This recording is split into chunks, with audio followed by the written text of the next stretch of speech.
Kita masih berada di dalam pembahasan tentang menjawab syubhat sebagian orang yang mengatakan adanya bid'ah hasanah.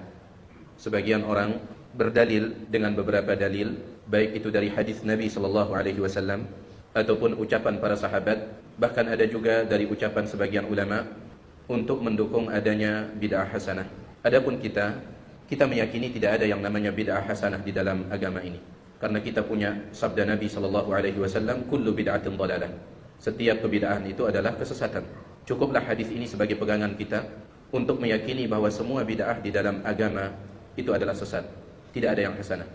Cuman masalahnya, ada sebagian orang, mereka punya landasan dalil, atau mereka punya argumentasi alasan untuk tetap mengatakan adanya bid'ah hasanah. Yang pertama, sebagian orang berdalil dengan hadis yang sahih yang diriwayatkan oleh Imam Muslim. Nabi SAW bersabda, "Man sanna fil Islami sunnatan hasanatan falahu ajruha wa ajru man amila biha ba'dahu min ghairi an yanqusa min ujurihim syai'." Kata Nabi SAW, siapa yang sanna itu di antara terjemahannya, antum perhatikan kalimat saya, di antara terjemahannya, di antara maknanya, di antara. Sanna itu di antara maknanya adalah membuat sesuatu yang tidak ada contoh sebelumnya. Ini di antara.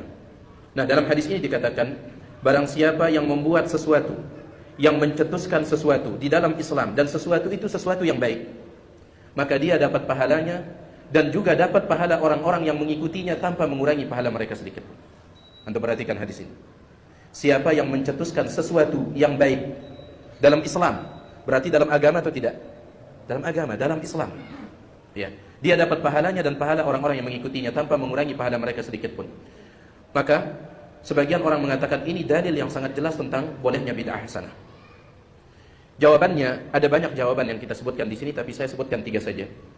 Yang pertama, sanna dalam bahasa Arab itu sebenarnya memiliki 2 arti. Bukan hanya mencetuskan sesuatu yang belum ada.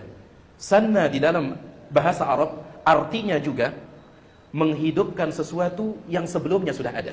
Cuman mungkin sesuatu ini jarang orang mengamalkannya, atau mungkin dilupakan oleh orang. Namun asalnya dia sudah apa? Sudah ada. Bukan perkara baru, dia sudah ada. Kemudian antum hidupkan kembali. Gara-gara antum yang menghidupkannya kembali, yang mencetuskannya kembali, kemudian orang-orang mengikuti. Ini juga makna sanna dalam bahasa Arab. Dan hadis ini hanya bisa dipahami dengan makna yang kedua ini. Tidak bisa dipahami dengan makna mencetuskan sesuatu yang belum ada. Hadis ini hanya bisa dipahami man sanna, siapa yang mencetuskan sesuatu yang sebenarnya sudah ada. Kenapa? Karena kalau kita melihat kronologi hadis ini, kenapa Nabi SAW menyampaikan hadis ini? Ternyata sebabnya adalah masalah sedekah. Ada sekelompok orang yang sangat miskin datang ke kota Madinah. Miskin luar biasa. Datang ke kota Madinah. Maka Nabi SAW menganjurkan para sahabat untuk bersedekah. Tiba-tiba ada seorang sahabat, dia berdiri membawa sedekahnya yang sangat banyak, sampai dikatakan dalam hadis, sampai tangannya tidak kuat untuk membawa sedekahnya. Dia yang pertama kali berdiri membawa sedekahnya. Ketika melihat dia berdiri membawa sedekahnya, sahabat-sahabat yang lain pun ikut-ikutan bersedekah. Setelah itu baru Nabi mengatakan, man sanna fil Islami sunnatan hasanah. Pertanyaan saya, sedekah itu bid'ah atau tidak? Tidak, sedekah itu dari dulu sudah ada. Sehingga hadis ini tidak bisa dijadikan dalil untuk mengatakan ada bid'ah hasanah. Karena sedekah itu bukan perkara baru.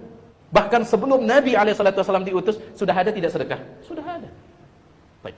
Ini jawaban yang pertama. Jadi sanna dalam hadis ini tidak bisa dipahami mencetuskan sesuatu yang belum pernah ada sebelumnya. Tidak. Tapi dia hanya bisa dipahami dengan makna sanna yang kedua. Mencetuskan atau menghidupkan sesuatu yang sebenarnya sudah ada. Hanya saja mungkin dilupakan. Jawaban yang kedua. Nabi SAW yang mensabdakan hadis ini, yang menyampaikan hadis ini, man sanna fil Islami sunnatan hasanatan. Beliau yang menyampaikan hadis ini, beliau juga yang mengatakan kullu bid'atin dhalalah, setiap bid'ah itu sesat. Dan tidak mungkin hadis Nabi bertabrakan satu dengan yang lain, tidak mungkin. Tidak mungkin. Ya. Beliau yang mengatakan man sanna fil Islami sunnatan hasanah.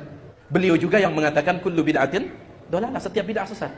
Kalau antum pahami hadis man sanna fil Islami sunnatan hasanah tentang adanya bid'ah hasanah di dalam agama, berarti antum akan menuduh Nabi pelin-pelan. Ya Rasul, antum katakan kullu bid'atin dhalalah, tapi sekarang antum katakan ada bid'ah hasanah. Pelin-pelan berarti. Dan itu mustahil pada diri Nabi SAW. Mustahil. Ya, mustahil. Baik, ini jawaban yang kedua. Disebutkan oleh Syekh Ibn Utsaimin rahimahullah. Jawaban yang ketiga, Tidak ada, silahkan antum cek, antum cari, tidak ada seorang ulama terdahulu yang menjadikan hadis ini sebagai dalil tentang bid'ah hasanah. Hanya orang-orang yang datang belakangan kemudian memunculkan hadis ini untuk mengatakan adanya bid'ah hasanah. Kalau ulama salaf, ulama terdahulu, sahabat tabi'in, atba'ut tabi'in, bahkan para imam, tidak ada yang pernah menjadikan hadis ini sebagai dalil adanya bid'ah hasanah.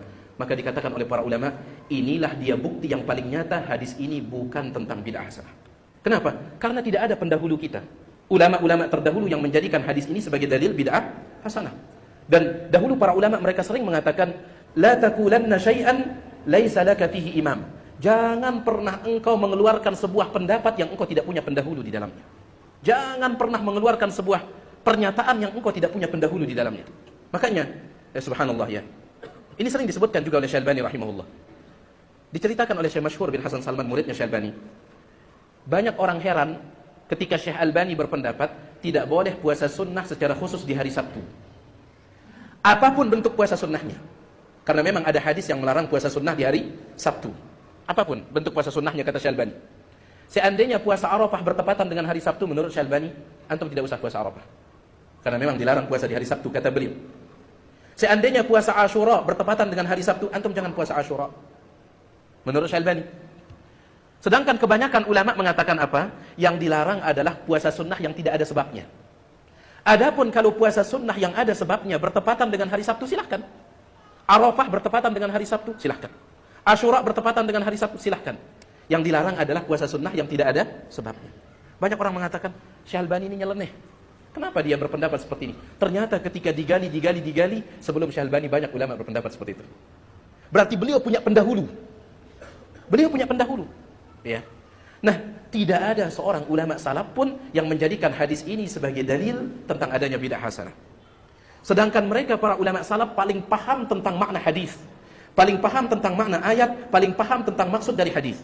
Al-Imam Syafi'i rahimahullahu ta'ala, ketika beliau menjelaskan tentang para salaf, sahabat tabi'in, atba'ut tabi'in, beliau mengatakan, sebagaimana dinukilkan oleh Al-Baihaqi dalam kitabnya Manaqibus Syafi'i, Al-Imam Syafi'i mengatakan, hum fawqana fi kulli ilmin. Para salaf itu berada di atas kita di setiap ilmu.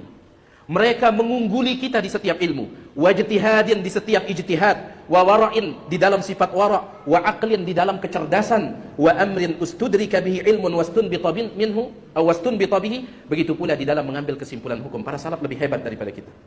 Dan sekali lagi tidak ada ulama salaf yang menafsirkan hadis ini sebagai dalil tentang adanya bid'ah hasanah.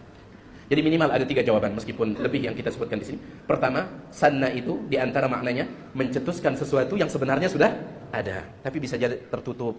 Kan sering antum dengar pembahasan ada namanya sunanun mahjurah, ada sunnah-sunnah yang terbengkalai. Ketika ada orang mengamalkannya, kita kayaknya perkara bid'ah yang dibuat, padahal itu sunnah, hanya saja tertutup bagi kita.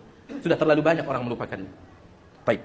Kemudian yang kedua, tidak mungkin hadis Nabi kontradiksi. Beliau yang menyampaikan hadis ini, beliau juga yang mengatakan kullu bid'atin dhalalah. Kemudian yang ketiga, yang paling kuat adalah bahwasanya tidak ada seorang ulama salaf yang menafsirkan hadis ini sebagai dalil bid'ah hasanah.